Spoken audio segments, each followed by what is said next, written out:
Okay, how to get your motorcycle license. Let's do this. Hello and welcome to MCN. My name is Joseph, I'm the videographer, so it feels a little bit weird being this side of the camera. But today I want to talk to you about how I got my motorcycle license. Now, I'm not going to lie to you, when I first started at MCN, I hadn't even sat on a bike. But shortly after filming Michael Neves go around racetracks, I was immediately hooked.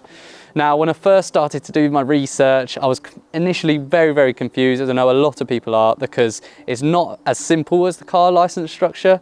But I mean, now 2 years later, I've got my dream bike, an A2 license, and a passion for life. So if I was to break it down as simple as I possibly can, the license structure goes a little bit something like this. So at 16, after passing a CBT, you can get a 50cc moped with L plates. Now at 17, if you pass that CBT, you can get a 125cc with L plates. Subsequently, you can also do an A1 test at 17, which would allow you to ride that same 125, but you can lose the L plates, go on motorways and carry a pillion. The next level, and what I have personally, is an A2 license. This allows you to ride a 47 horsepower bike, or you can restrict a 94 horsepower bike to 47 horsepower. That's similar to what I've done here with my ZXR. So this is 64 horsepower normally, and I've restricted it with air intake blockers down to 47 horsepower. And then the final and full license is the full A, and you can get that at 24. Or if you've held the A2 for 2 years, you can get it early. Now, the earliest age you could have a full motorcycle license is 21 if you've held an A2 from 19.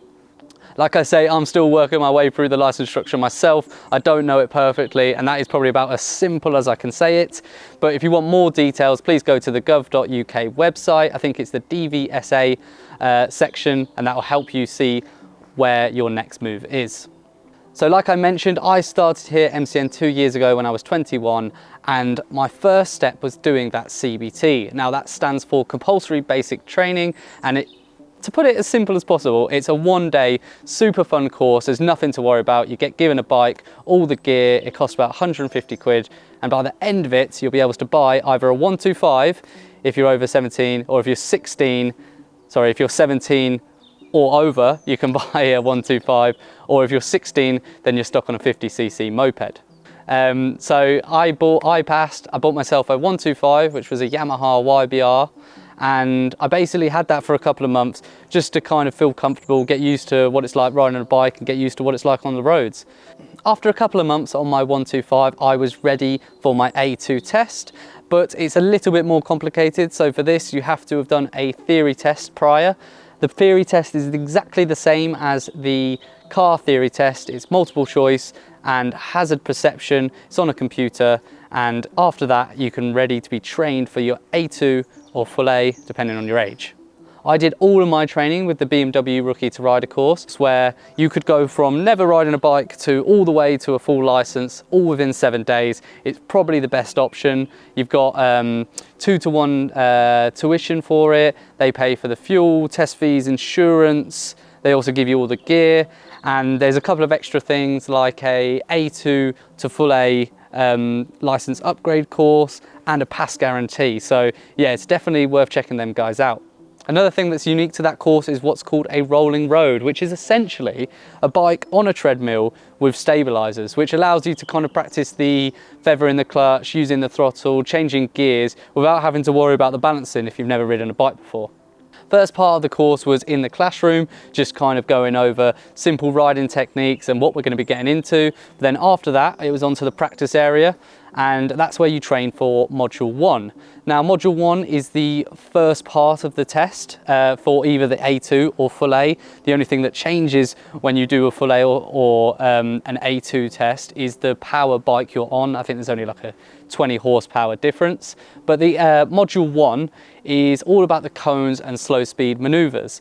Now, to break it down simply, and like I say, I'm not a trainer, I'm just someone that's done it recently, you have to move your bike by hand, weave in and out of cones, do a figure of 8, a U-turn, you have to then do accident avoidance and an emergency stop.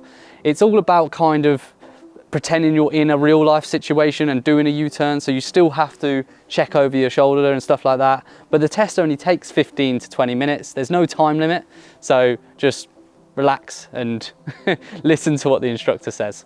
And then when you pass your module 1, that allows you to train for module 2, which is real world on the road kind of riding with an examiner behind you. We spent a lot of time at the Rookie2Rider course, kind of going over all the roads near the test centre, so you're familiar with an area, especially if you're not from that area, to get used to it.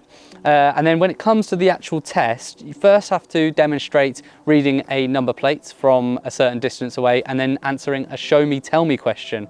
Now these questions are like, show me how you use your horn, or tell me how you check your rear brake is working and stuff like that. I'll leave a couple on the screen if you're unsure still.